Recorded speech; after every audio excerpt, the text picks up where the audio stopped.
the dangers of secondhand smoke. Now there's something new to worry about: third-hand smoke.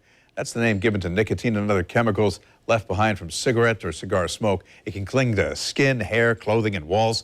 Let's talk about health and the dangers of third-hand smoke, basically to our kids. Dr. Scott Ackerman back here on The Morning Show. So you've got nicotine and chemical residue on the hands of children of smokers. How does it get there?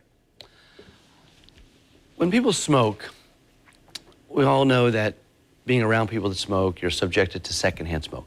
It's been, originally that was thought not to be a real problem, but we know that people that live with smokers have a higher incidence of lung cancer. And that's because they're inhaling that secondhand smoke. There's this thing called third-hand smoke, which really was identified about a decade ago, 2009. It was identified as a potential problem. And what happens is that people who smoke have residue on their hands, nicotine residue on their hands. The smoke gets in their hair, on their clothing, and the nicotine residues on that. If they're smoking in their house or in their car, the residue from the smoke, and there's nicotine residue in that smoke and other chemicals that's heavy in that smoke, gets on the upholstery in the car. So if they hug their kids, it can get on them.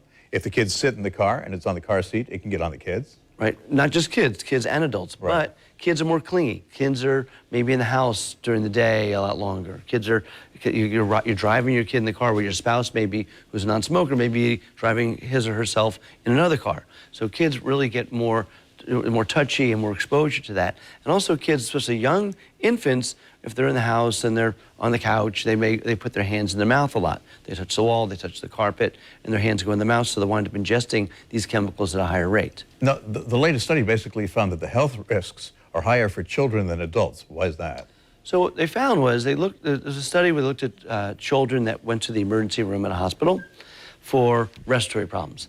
And they tested them for levels of nicotine on their skin and levels of codeine in their saliva, and found that those levels were 3 times higher than the levels of people who were non-smokers that live with smokers. So these children that live with smokers had a higher level of these chemicals than adults that live with smokers.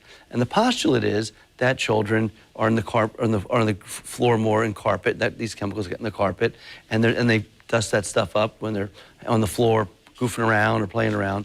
It may kick up a lot of these chemicals. They inhale it more, they touch it more, and they ingest it more. So that begs the question, how do you get rid of it? Which is no easy task, by the way. No, and you think that maybe you go smoke outside and you don't smoke in the house, but then you come back inside, that's even still in your clothes. You can't get rid of that. So if it's in the house, to get rid of it means a full cleaning of the house.